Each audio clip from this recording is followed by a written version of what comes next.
Welcome to This Explainer. Today, we're diving into the absolute secret sauce of superpowers. And honestly, the research here sets up a premise that is just gonna blow your mind. We are looking at America's origin story, and the crazy part, it actually shares some remarkable, almost unbelievable DNA with India's. It's a great question, isn't it? I mean, we all know America today as this absolute titan, this undisputed global superpower. But how did it actually get there? Did you know that its story starts almost exactly like India's did under British rule? In this explainer, we're going to break down exactly how history and sociology intersect. We'll look at the specific, literal stepping stones that build a superpower. And trust me, you'll see how these historical blueprints are still incredibly relevant to how the world works today. Okay, let's dive right into this. Section 1, British Rule and Taxation. So when the British began expanding their empire, their strategy actually had some stark similarities across the board, but also a few massive differences based on geography. Take India, for example. The British initially set up shop in just three main presidencies: Bombay, Madras, and Kolkata. They started small. But over in America, they divided the territory into 13 completely distinct, separate colonies. And here's the real kicker. Every single one of those 13 colonies had its very own separate governor-general. They were totally distinct entities, just being managed by the exact same overseas empire. Now, Britain didn't just send governors over to America. To actually populate and manage these 13 colonies, they literally sent their prisoners, their defaulters, basically these societal outcasts, straight over to the American continent. And to make things even worse for the folks living there, the British started heavily taxing them. They slapped on this thing called the Stamp Act, which was essentially just a really strict stamp duty on the locals.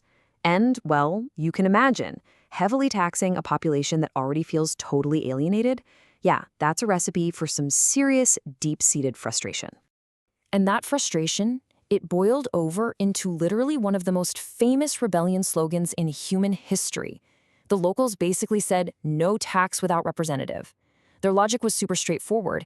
If we don't even have a representative sitting in the British Parliament, why on earth are we giving you our hard-earned money? And what's absolutely incredible about this is how these historical ideas spread like wildfire across the globe. This exact American slogan directly inspired India's own famous tax-resistance slogan during its independence movement years later, "Kar Mat Do," which simply translates to "don't pay tax."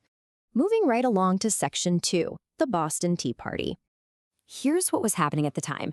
The British were buying dirt-cheap tea from India, repackaging it, and then selling it in America at 20 times the price. 20 times. Well, the Americans had officially had enough. A local leader named Samuel Emmonson took some pretty drastic, decisive action. First, he and his crew rolled up to the Boston port, located just north of New York. Second, they pinpointed the exact ships carrying this ridiculously marked-up British tea. And third, they took all those insanely expensive sacks of tea and tossed them straight into the ocean. The sea literally turned red with tea. Boom. They completely destroyed the British tea monopoly in one fell swoop, which, as you might guess, sparked a direct armed conflict. Now, that conflict did not go well for the local British leadership, at least not at first. During these clashes, the British commander leading the troops, Lord Cornwallis, was beaten so badly by the American rebels that he swelled up entirely. They literally had to treat his wounds with turmeric, haldi, just to patch him up with plasters. The guy was so traumatized by the whole ordeal that he flat out refused to stay in America. So what did the British do? They reassigned him to India. Now, Cornwallis was terrified of dealing with another educated rebellious colony, but his bosses basically told him, look, in India you don't have to fight them directly. Just exploit the local caste divisions, give one group protection and let them fight the others. It was a completely different, deeply cynical strategy that was born entirely from his humiliating defeat in America. All right, let's look at Section 3, Declaring American Independence. And this brilliantly illustrates how these big historical strategies get shared and recycled. George Washington, who was leading the American Army, pulled off a highly psychological move. On July 4th, 1776, he just straight up declared America independent. The crazy part? They hadn't even won the war yet. The actual fighting dragged on for roughly 7 more years, until they finally secured true freedom in 1783. But mentally, they claimed the victory in 1776. Now, let's look at India's timeline. In 1930, Jawaharlal Nehru declared Swaraj, or independence, celebrating Independence Day on January 26th. But India didn't physically win its freedom until 17 years later, in 1947. India explicitly copied America's psychological playbook, declare independence years before you actually win it, just to unify and fire up the people. Pretty brilliant, right? Now for Section 4, uniting the states. So they kicked out the British. But to understand how they solved their next massive problem, we really need to look closely at the word state. When they decided to form the United States, they meant state in the absolute truest sense of the word. A state wasn't just some province or a big neighborhood. It was an independent entity with its very own supreme power and its own rules. Think of it like a university campus that has its own rules, or a railway department operating completely under its own jurisdiction. The 13 colonies realized they had to be independent states that voluntarily united together, because if they didn't, they were just going to turn into warring factions.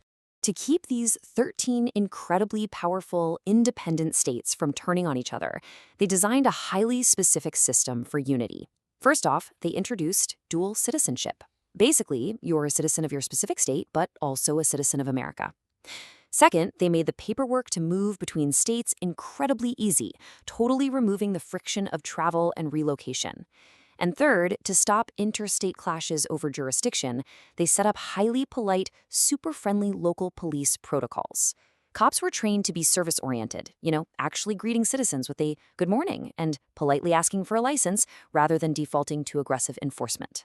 This whole system was the glue that kept these fractured states together. Now, what's really interesting about this slide is the massive question it brings up. Creating a functional government is one thing, but how in the world did this fractured, newly independent patchwork of 13 former colonies actually transform into an undisputed global superpower? We've covered the history, but now we are hitting the major sociological climax of our explainer. Here we go, Section 5, the power of migration. This right here is the true secret sauce. Why are migrants the ultimate engine of development? Well, think about it. People who migrate, whether they're moving across the country or across the entire globe, do it because they possess some kind of capital, deep intellectual knowledge, or highly specific skills. Plus, when they land in a new place, they totally bypass the local politics, the village drama, all those distractions. They just keep their heads down. They are highly resilient, intensely focused, and incredibly laborious. Honestly, if you're a student or a worker who's moved away from your hometown to chase success, you know exactly what I mean. You bring this intense, focused hustle to a brand new environment. And we see this exact dynamic play out all over the globe. Take Dubai, for instance, literally built by migrants, and now it's this massive global hub with extreme safety where crime is swiftly punished.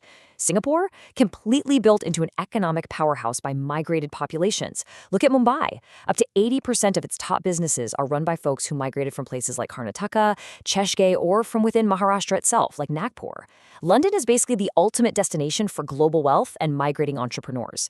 You certainly don't see massive talent or wealth flocking to places that lack respect or safety, like Karachi, for example. The fact is, phenomenal growth happens wherever migrants feel secure enough to build. The absolute crucial takeaway here is this: talent naturally flows to where it is respected and valued. Just look at the United States today. A staggering 60% of their scientists are actually foreign-born. India's best software engineers and top medical teams often migrate to the US simply because their skills are immediately recognized and respected there. On the flip side, exceptional individuals sometimes face local jealousy or stifling outdated mentalities in their home regions, which literally forces them to pack up and migrate. Look at the Marwari business community. They originated from a really small area in Rajasthan, but they migrated globally and became some of the most successful, adaptable, and polite business people on the planet. Which brings us to our final, really provocative thought for today. As we look back at the DNA of what actually builds a superpower, from 13 scattered colonies all the way to global dominance, we seriously have to ask ourselves, are we creating environments in our own communities and our own countries that actively attract and respect the world's best? Or are our local mentalities and broken systems actually forcing our very own greatest talent to pack up and migrate elsewhere just to find success? It is such a powerful question to reflect on because history proves, time and time again, that the flow of talent ultimately decides who builds the future. Thank you so much for joining me for this explainer. I really hope it sparked some great ideas for you. Keep learning, and I'll catch you next time.